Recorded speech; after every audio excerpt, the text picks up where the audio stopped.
ओम नमः शिवाय। ओम शन शनिश्चराय नमः। आप सभी को शनि अमावस्या की हार्दिक शुभकामनाएं। आज 27 मई 2025 को शनि जयंती का दिन है और आज के दिन न्याय के देवता कहे जाने वाले शनि देव का जन्म हुआ था। धार्मिक मान्यता है कि शनि जयंती के दिन शनि देव की पूजा के दौरान ज्येष्ठ अमावस्या की व्रत कथा को पढ़ने से अथवा सुनने से शनि दोष से मुक्ति मिलती है और जीवन की सभी परेशानियां दूर हो जाती हैं। तो आज आप सभी सुनेंगे जेठ अमावस्या की कथा और शनि जयंती की कथा। पौराणिक कथा के अनुसार सूर्य देव और उनकी पत्नी छाया के पुत्र शनिदेव हैं। एक बार सूर्य देव की पत्नी संज्ञा अपने पति के तेज से बहुत परेशान थी और उनके तेज को सहन नहीं कर पाती थी, इसलिए उन्होंने अपनी एक परछाई छाया बनाई जिसका नाम स्वर्णा था।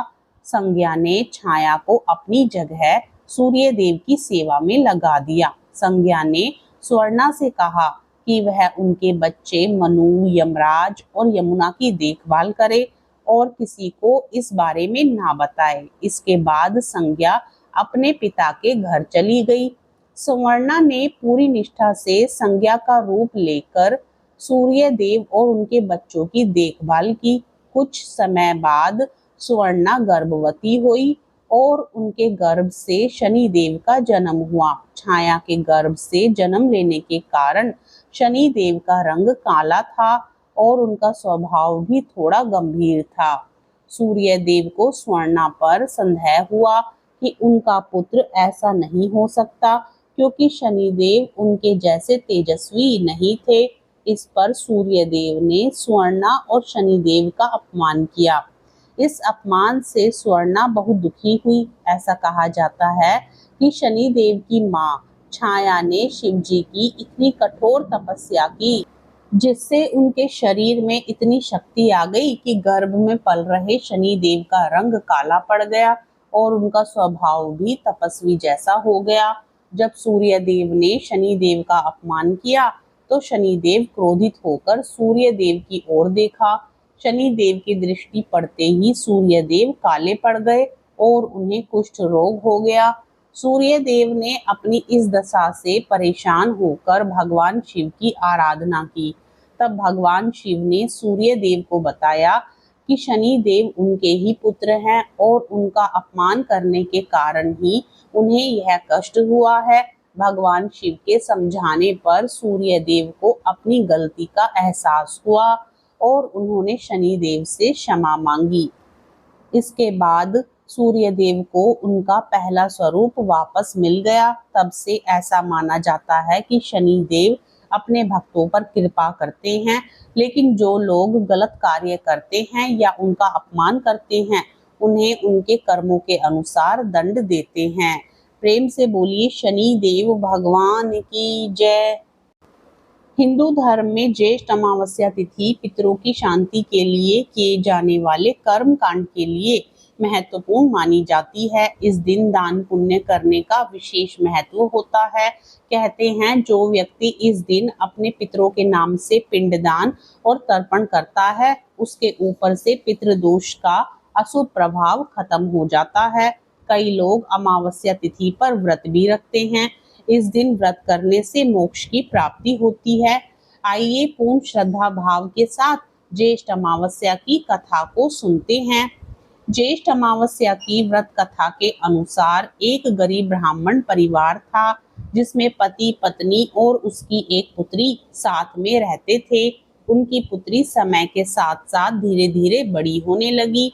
उस पुत्री में बढ़ती उम्र के साथ सगुनों का विकास हो रहा था।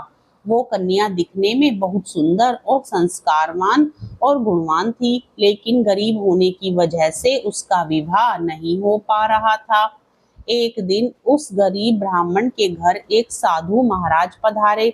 साधु उस कन्या की सेवा भाव से काफी प्रसन्न हुए और उन्होंने कन्या को लंबी आयु का आशीर्वाद दिया, लेकिन साथ में साधु महाराज ने ये भी कहा कि इस कन्या के हाथ में विवाह रेखा नहीं है।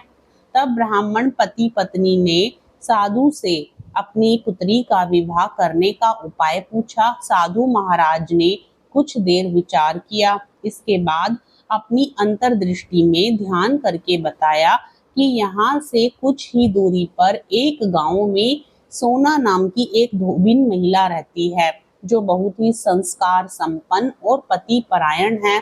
यदि ये कन्या उस धोबिन की सच्चे दिल से सेवा करे और धोबिन महिला इसकी शादी में अपने मांग का सिंदूर लगा दे, तो इस कन्या का विवाह हो जाएगा और इस कन्या का वैधव्य योग मिट जाएगा। साधु महाराज की बात सुनकर ब्राह्मणी ने अपनी बेटी को धोबिन की सेवा करने के लिए भेज दिया। अगले दिन से ही कन्या सुबह उठकर उस धोबिन के घर जाकर उसके घर का सारा काम करके वापस लौट आई। लेकिन उस कन्या ने ये बात धोबिन को पता चलने नहीं दी। वो सुबह सुबह सभी के सोने के समय ही काम करके वापस लौट आती। एक दिन सोना धोबिन अपनी बहू से पूछती है कि तुम तो सुबह ही उठकर सारे काम कर लेती हो और मुझे पता ही नहीं चलता। बहू ने कहा, माँ जी, मैंने सोचा कि आप ही सुबह उठकर घर के सारे काम कर लेती हो, मैं तो देर से उठती हूँ। यह सब जानकर दोनों सास बहू चिंता में पड़ गई और घर की निगरानी करने लगी कि कौन है जो सुबह ही घर का सारा काम करके चला जाता है। कई दिनों के बाद धोबिन ने उस कन्या को पकड़ लिया। उसने देखा कि मुंह ढके अंधेरे घर में आती है और सारे काम करने के बाद चली जाती है। जब वह जाने लगी तो सोना धोबिन उससे पूछने लगी कि आप कौन हैं और इस तरह छुपकर मेरे घर की चाकरी क्यों कर रही हैं। तब कन्या ने साधु द्वारा कही गई सारी बात धोबिन को बता डाली। सोना धोबिन पति परायण थी, अतः उसमें तेज था। वह उस कन्या की सहायता करने के लिए तैयार हो गई। सोना धोबिन का पति थोड़ा अस्वस्थ थे। उसने अपनी बहू से अपने लौट आने तक घर पर ही रहने को कहा। सोना धोबिन ने जैसे ही अपनी मांग का सिंदूर उस कन्या को लगाया, वैसे ही उसका पति मर गया। सोना धोबिन उस दिन घर से बिना कुछ खाए पिए ही चली थी, यह सोचकर कि रास्ते में कहीं पीपल का पेड़ मिलेगा तो उसकी परिक्रमा करके ही जल ग्रहण करेगी। जिस दिन ये घटना हुई उस दिन सोमवती अमावस्या थी। ब्राह्मण के घर मिले पुए पकवान की जगह उस धोबिन ने ईंट के टुकड़ों से 108 बार भंवरी देकर 108 बार पीपल के पेड़ की परिक्रमा की और उसके बाद जल ग्रहण किया। ऐसा करते ही उसका पति जीवित हो उठा। प्रेम से बोलिए अमावस्या माता की जय।